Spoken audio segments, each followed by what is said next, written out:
Hello viewers, how are you? Welcome to my channel Competitive English with Ayaz Ahmed, and today I am going to continue the first part that I taught you yesterday,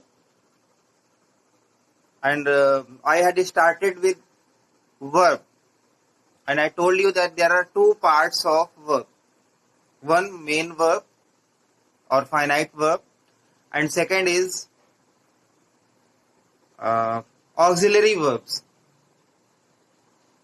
Okay, and now I am going to continue that auxiliary verbs today, and I am taking the second part of modal auxiliaries because we had discussed the first part of modal auxiliary, that is primary auxiliary, in our first class. So this is second class. So we are going to discuss the second part of auxiliary verb, that is modal auxiliary or modals. Okay, so you can see that the heading is written here. So why these auxiliaries are called modal auxiliaries, what are these and how we use them. तो आज हम लोग इसी को discuss करेंगे कि model auxiliaries क्या हैं, कैसे यूज किए जाते हैं और इनका क्या मतलब है, क्यों मॉडल्स कहा जाता है. क्योंकि आपको पता है कि हेल्पिंग वर्ब ऑक्सिलरीज में दो हैं, एक प्राइमरी ऑक्सिलरीज जो हम लोग पढ़ चुके हैं और सेकंड है मॉडल ऑक्सिलरीज. तो आज हम लोग सेकंड पार्ट मॉडल ऑक्सिलरीज को डिफाइन करने जा रहे हैं. तो सबसे पहले इसको डिफाइन कैसे करेंगे, तो आप ये समझ लीजिए कि मॉडल ऑक्सिलरीज सबसे पहले तो क्या है. तो आपने कुछ words as a helping verb आप लोग यूज करते हैं और उनमें कुछ स्पेशल पर्पस भी छुपा होता है, जैसे will, would, shall, should, etcetera. तो आप लोग समझ गए होंगे कि मैं क्या बताने जा रहा हूं. तो ये जो वर्ड्स आप देख रहे हैं जो आप हेल्पिंग वर्ब के तौर पर इस्तेमाल करते हैं, लेकिन इनका स्पेशल यूज भी होता है, तो इनको हम मॉडल्स कहते हैं. और इनकी डेफिनेशन अगर दी जाए तो हम ये कहेंगे कि मॉडल ऑक्सिलरीज या मॉडल हेल्पिंग वर्ब वो हेल्पिंग वर्ब या ऑक्सिलरीज हैं या वो वर्ब हैं जो अपने सब्जेक्ट के नंबर और पर्सन के अकॉर्डिंग चेंज नहीं होते और इनको स्पेशल यूज के लिए, स्पेशल पर्पस को शो करने के लिए यूज किया जाता है इन हेल्पिंग वर्ब्स को, इसलिए इनको मॉडल्स भी कहा जाता है. अब आपके दिमाग में एक बात ये आ रही होगी कि अगर ये कैसे चेंज नहीं होते और हम क्या बता रहे हैं, नंबर पर्सन के अकॉर्डिंग कैसे नहीं चेंज होते, तो उसको डिफाइन करना बहुत जरूरी है क्योंकि यही नहीं समझ में आता है.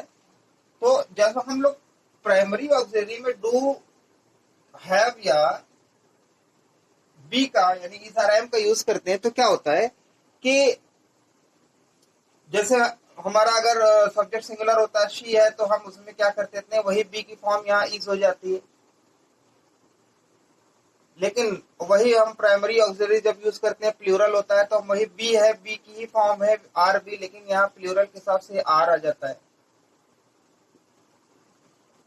इसी तरह अगर हम लोग डू की बात करें, डू या डस की बात करें या हैव की बात करें, तो हम लोग क्या करते हैं कि जैसे आई लिखा तो हम लिख देते हैं हैव, ठीक है ना. I have seen him. और वहीं पर अगर हमें किसी का नाम आ गया, ही शी आ गया, तो हम क्या करते हैं कि हम उसको हैज कर देते हैं, यानी वो अपने सब्जेक्ट के नंबर और पर्सन के अकॉर्डिंग चेंज हो जाता है. नंबर और पर्सन क्या है, नंबर मतलब सिंगुलर है कि प्लूरल है, सिंगुलर है तो इस, प्लूरल है तो आर, सिंगुलर है तो इस, प्लूरल है तो हैव, इस तरह से ये चेंज हो जाते हैं.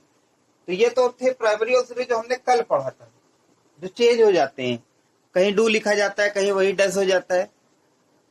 तो लेकिन जब हम मॉडल्स की बात करते हैं तो इनके बारे में हमको ये पढ़ने को मिलता है कि ये हेल्पिंग वर्ब तो है, ऑक्सिलरी तो है, लेकिन ये जो will, shall, can, could, may, might, जो भी अभी एक लिस्ट हम आपको पूरी बताएंगे, ये अपने सब्जेक्ट के नंबर, यहाँ सब्जेक्ट के सिंगुलर प्लूरल होने से कोई फर्क नहीं पड़ता. अगर विल है तो विल ही रहेगा हमेशा, विल से नहीं हो सकता. डू जैसे डू से डस हो जाता है, लेकिन यहाँ कैन है तो कैन ही लिखा जाता है, कैन से नहीं होता कभी. तो इसको कहते हैं कि अपने नंबर सब्जेक्ट जो है वो जो करता है, वो चाहे एक वचन हो बहुवचन हो, इसके अकॉर्डिंग ये चेंज नहीं होते हैं। विल है तो विल ही रहेगा। दूसरी बात हमने आपको बताई कि ये जो है इनसे स्पेशल पर्पस के लिए हमें नहीं यूज करते, इससे इनको मॉडल्स भी कहा जाता है। जैसे हम जब हम विल या शैल यूज करते हैं, अभी हम आपको बताएंगे कहाँ विल कहाँ शैल यूज करते हैं, तो हमारा मकसद क्या है, हम किसी काम को तो दिखाना चाह रहे हैं, लेकिन हमारा मकसद क्या होता है कि उसको फ्यूचर में इंडिकेट करना। तो ये एक स्पेशल यूज हो गया। ये हेल्पिंग वर्ब तो है, ये साथ साथ ये फ्यूचर को दिखा रहा है, इसीलिए मॉडल्स का जैसे शुड है। शैल का सेकंड फॉर्म क्या है, शुड। तो ये तो हम जानते हैं कि शैल का सेकंड फॉर्म शुड है, लेकिन ये फ्यूचर के लिए यूज होता है। इसको भी हम कहीं फ्यूचर के लिए यूज करते हैं, कहीं तो हम फ्यूचर को दिखाने के लिए यूज करते हैं, फ्यूचर इन पास्ट। लेकिन दूसरा यूज क्या है कि जब हमें कहीं किसी को किसी की ड्यूटी रिमाइंड करानी होती है, तो उसे ऐसा करना चाहिए, तो हम उसके लिए भी शुड का यूज कर लेते हैं। तो अब क्या हुआ, to remind someone about something, to remind someone of his duty, उसको उसका काम की याद दिलाने को, उसे ऐसा करना चाहिए, ही शुड डू दैट, उसे ऐसा करना चाहिए। तो अब हम देख रहे हैं कि यहाँ फ्यूचर के लिए भी इंडिकेट करा है, तो हेल्पिंग वर्ब इसका स्पेशल यूज क्या है कि जब हम चाहिए का सेंस देते हैं, किसी को उसके काम को याद दिलाते हैं कि उसे ऐसा करना चाहिए, तो भी हम शुड का यूज कर देते हैं। प्राइमरी ऑक्सिलरी में is R am do have में ऐसा नहीं होता, वहां कोई स्पेशल पर्पस नहीं होता है। वो सिर्फ प्रेजेंट में है तो डू का इस्तेमाल कर रहे हैं, पास्ट में है तो डिड का कर रहे हैं, परफेक्ट टेंस दिखाना वो तो हैव का कर रहे हैं। तो वो टेंस तो एक अलग चीज हो गई। लेकिन हम देखते हैं जैसे शुड है, शुड को हम ड्यूटी को रिमाइंड कराने के लिए भी करते हैं। जैसे एक मॉडल हमारा होता है मस्ट, मस्ट भी का सेंस भी है चाहिए, ये भी हम ड्यूटी याद दिलाने के लिए, किसी को रिमाइंड कराने के लिए करते हैं।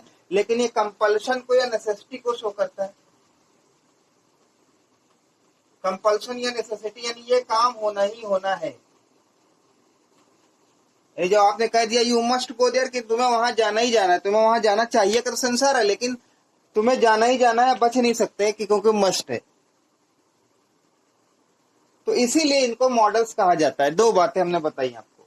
अब आगे चलते हैं, अब हमें यह देखना है कि कौन से मॉडल्स का यूज कहां पर होता है, मॉडल ऑक्सिलरी या मॉडल। तो सबसे पहले लिस्ट बता दें आपको। लिस्ट बताने में क्या है कि सबसे पहला विल, विल का पास्ट फॉर्म क्या होगा, वुड। बेसिक कॉन्सेप्ट है। शैल, इसका past form should. Can, past form में जब दिखाएंगे पास्ट टेंस में तो कुड। में, माइट, उसके बाद मस्ट, मस्ट का भी पास्ट में भी हम इसको मस्ट ही लिखते हैं। उसके बाद आगे चलते हैं, मस्ट के बाद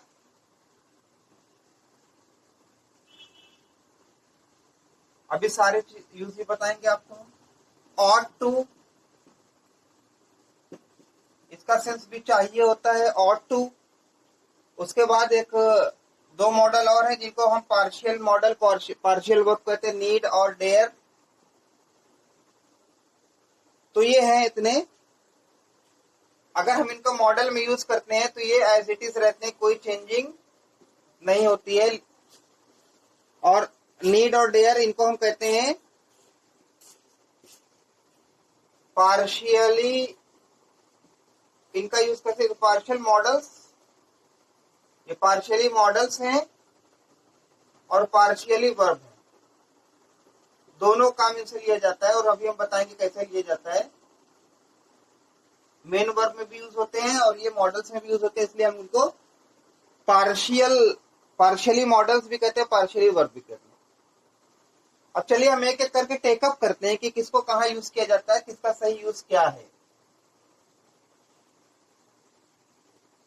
तो जब हम आगे चलते हैं और विल की बात करते हैं। सबसे पहले तो हमने बताया कि विल को फ्यूचर को शो करने के लिए इस हेल्पिंग वर्ब या इस मॉडल ऑक्सिलरी का यूज किया जाता है, ठीक है ना। किसके लिए यूज किया जाता है? फॉर टू शो फ्यूचर, यानी कि कोई काम फ्यूचर में हो रहा है, भविष्य में हो रहा है। जैसे they will do their work, they will do their work, वो अपना काम करेंगे। तो काम तो करें, कोई दिक्कत नहीं है। सब्जेक्ट ये मेन वर्ब है आपकी, मेन वर्ब के रूप में डू आया, या हेल्पिंग वर्ब के रूप में नहीं है, या प्राइमरी ऑक्सिलरी के रूप में नहीं है। और ये क्या है आपका? मॉडल्स है या मॉडल ऑक्सिलरीज है, यानी ये हेल्पिंग वर्ब है। इसको हम मॉडल्स भी कहते हैं, मॉडल ऑक्सिलरीज भी कहते हैं। एक बात तो ये हो गई। अब यही विल, इसका पास्ट फॉर्म क्या होता है? विल का पास्ट फॉर्म वुड होता है, आप अच्छी तरह से जानते हैं। जब हम इसका पास्ट फॉर्म या भूतकाल वुड, तो इसको हम इसको कई चीजों के लिए हम इस्तेमाल करते हैं। तो पहला यूज क्या है इसका? यूजेस, इसके कई यूजेस हैं, ये देख लीजिए। इसमें थोड़ा सावधानी बरतना होता है। पहला यूज क्या है? यूज नंबर 1, पहला यूज है to show future in past, यानी कि जब हम पास्ट की बात कर रहे हैं, जो वक्त बीत चुका और उसमें हम कोई बात कर रहे थे, लेकिन हम आने वाले समय की बात कर रहे थे, तो उसको शो करने के लिए हम वुड को लगाते हैं। ये डायरेक्ट इनडायरेक्ट वगैरह में आप यूज करते हैं, आपको अच्छी तरह से पता है। जैसे एक सेंटेंस हम लिखते हैं कि ही सेड, उसने कहा, that he would go to Mumbai,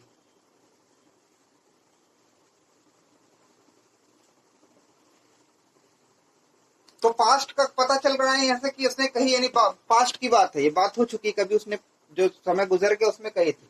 तो यही सब्जेक्ट है, ठीक है ना। इसमें 2 क्लॉज है, ये वर्ब है, उसके बाद ये सब्जेक्ट है, और इसकी मेन वर्ब तो ये है वो। लेकिन यहाँ पे फ्यूचर की बात, फ्यूचर को भी दिखाना है, तो वुड यानी मॉडल्स का इसने यूज किया है। इसको हम मॉडल्स भी कहते हैं, हमने आपको बताया, और हम इसको हेल्पिंग वर्ब भी कहते हैं, मॉडल्स और मॉडल ऑक्सिलरी। अब सेकंड यूज क्या है? सेकंड यूज देखिए क्या है वुड का। यूज नंबर 2, यूज नंबर 2 में हम जब हम कंडीशनल सेंटेंस की बात करते हैं, कुछ हम इमेजिन करते हैं, कुछ परिकल्पना करते हैं कि काश ऐसा होता, जिसको कंडीशनल सेंटेंस कहा जाता है। कंडीशनल सेंटेंस में भी कई है, तो कंडीशनल सेंटेंस में एक पार्ट होता है इमेजिनरी, यानी काल्पनिक, जिसमें हम विश करते, उसमें हम विश तो करते हैं फ्यूचर की, लेकिन हम विल का यूज ना करके वुड का ही यूज करते हैं कंडीशनल सेंटेंस। जैसे आपने कहा कि काश मैं राजा होता, तो तुम्हें अपना मंत्री बना लेता, या यदि मैं राजा होता तो तुम्हें अपना मंत्री बनाता। तो क्या लिखते हैं? ये कंडीशनल सेंटेंस है, उसमें भी कल्पना है। If I were a king, इसमें वर करते हैं, एम नहीं करते हैं कंडीशनल में। वर अ किंग, अगर मैं राजा होता, अब इसी को आगे हम कंटिन्यू कर रहे हैं, इसी से वो, I would appoint you my minister.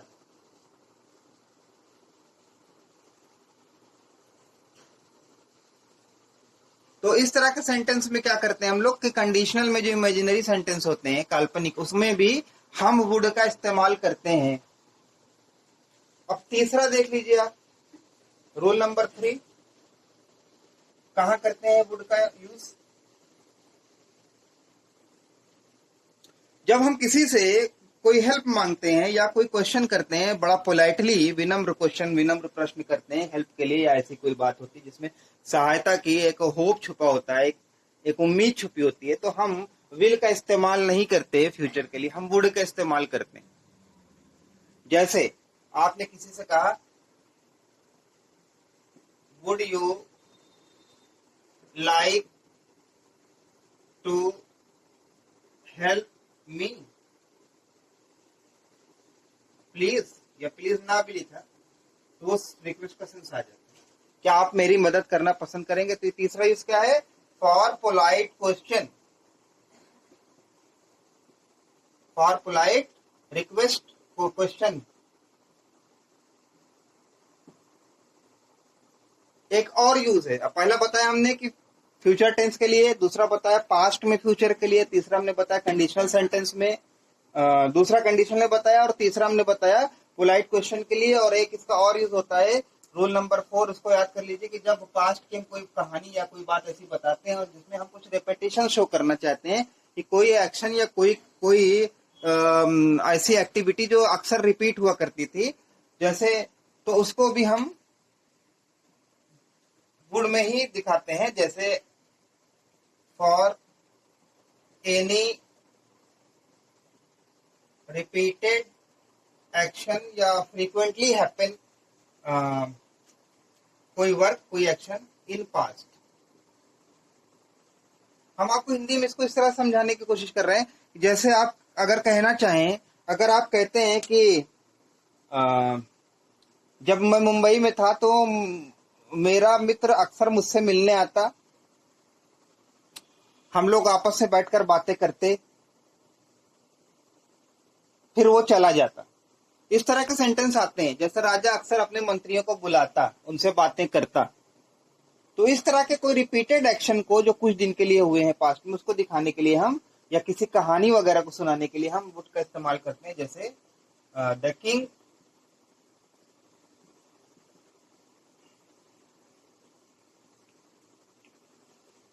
Would frequently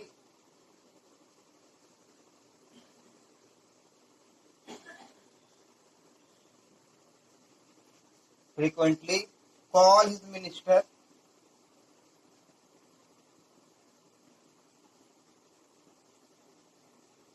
and, अब यहाँ वुड लगा है तो अब एंड के बाद वुड लगाने की जरूरत नहीं, सब्जेक्ट यही है तो वुड यहाँ भी काम करेगा।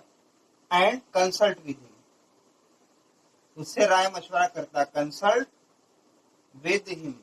तो इस तरह के जो रिपीटेड एक्शन जो बार बार होते थे, उनको भी दिखाने के लिए हम वुड का इस्तेमाल करते हैं for any repeated action, frequently repeated action in past.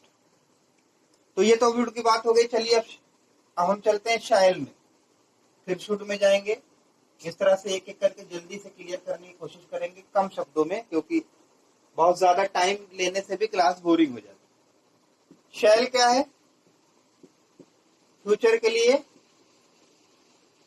ये तो आपको पता है, लेकिन जनरली जब हम ग्रामर की बात करते हैं या कॉम्पिटिटिव इंग्लिश की बात करते हैं, तो हमको ये बताया जाता है कि आई और वी के साथ ही हमको शैल लगाना है, और बाकी सब्जेक्ट के साथ हमको विल का यूज करना है जनरली, क्योंकि एक एक्सेप्शन भी होता है विल शैल को लेके, वो हम सबसे लास्ट में बताएंगे। तो आई और वी के साथ शैल का यूज करना है फ्यूचर को दिखाने के लिए कि फ्यूचर में कोई काम करेंगे। जैसे आई शैल हेल्प यू, मैं तुम्हारी मदद करूंगा। या फिर वी के साथ, बाकी सब्जेक्ट के साथ इसको शैल को नहीं यूज करना है फ्यूचर के लिए, विल को यूज करना है। ये तो ग्रामर के नियम, हालांकि स्पोकन में हर जगह विल और वुड का इस्तेमाल होने लगा है। तो चूंकि हमारा पर्पज है वो ग्रामर और कॉम्पिटिटिव इंग्लिश है, तो हम आई के वी के साथ शैल को ही मान के चलेंगे। और आपको हमने बताया था कि इसका पास्ट फॉर्म होता है शुड, लेकिन शैल के पास्ट फॉर्म के रूप में शुड को हम आई वी के ही साथ इस्तेमाल करेंगे। और कोई सब्जेक्ट आता है तो उसके लिए हम पास्ट में फ्यूचर के लिए, फ्यूचर इन पास्ट के लिए हम वुड का इस्तेमाल करेंगे। और इसका एक और यूज क्या है आपको बताया हमने, एक तो future in past. Future in past का मतलब कि हम पास्ट की बात कर रहे हैं, लेकिन उस समय जो बात की जा रही थी वो आने वाले समय को लेकर की जा रही थी। तो हम शुड का इस्तेमाल करते हैं, जैसे आप डायरेक्ट इनडायरेक्ट मिसाइल को शुड कर देते हैं। और एक होता है कि टू रिमाइंड ड्यूटी, किसी को उसका ड्यूटी याद दिलाने के लिए, कर्तव्य याद दिलाने के लिए। तो फ्यूचर इन पास्ट, पहला एग्जांपल फ्यूचर इन पास्ट। तो हम इसको देखते हैं, जब फ्यूचर इन पास्ट की बात करते हैं तो उसका एग्जांपल क्या होगा कि we decided that we should help him, हमने फैसला किया कि हम उसकी मदद करेंगे। तो देखिए यहाँ पर भी आया था, तो हमने फ्यूचर के लिए हमने शुड का इस्तेमाल किया। और यहाँ पर पास्ट पता चल रहा है, तो हम इससे हमको ये पता चल रहा है कि पास्ट टेंस की कोई बात हो रही है, और उस समय जो बात की जा रही थी वो उस समय की नहीं थी, बल्कि आने वाले समय की नहीं थी, फ्यूचर इन पास्ट। दूसरा यूज क्या है, टू रिमाइंड ड्यूटी। हमने कहा था ना कि स्पेशल पर्पस के लिए यूज किए जाते हैं, इसीलिए इनको, इन हेल्पिंग वर्ब्स को, मॉडल ऑक्सिलरीज को मॉडल्स कहा जाता है। तो आपने कहा कि जैसे रमेश को अपना होमवर्क करना चाहिए, तो एक रिमाइंड उसको दे रहे हैं, आप उसको रिमाइंड करा रहे हैं। तो आपने कहा कि रमेश,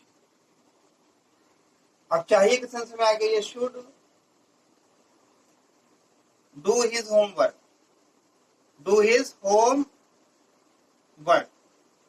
तो इसके दो यूज हो गए, एक ड्यूटी रिमाइंड और एक फ्यूचर इन पास्ट। चलिए आगे चलते हैं, और क्या यूज है इसका देख लेते हैं। हमने दो यूज अभी आपको बताए।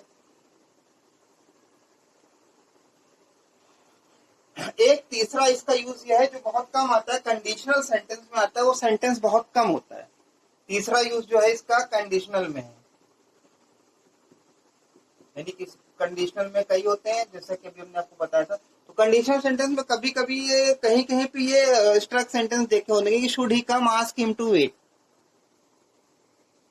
तो वहां पे शुड का मतलब चाहिए नहीं होता है, या आएगा नहीं। वहां पे सेंस ये होता है अगर वो आता है, इफ ही कम्स, वहां पे उसका मतलब ये हो जाता है। तो तीसरा यूज है कंडीशनल में कि अगर वो आता है तो उससे कहो वेट करे। तो इस तरह से भी कहीं कहीं सेंटेंस आपने देखे होंगे, लेकिन ये कम मिलते हैं, लेकिन ये सही सेंटेंस है, इसको गलत नहीं मानना चाहिए।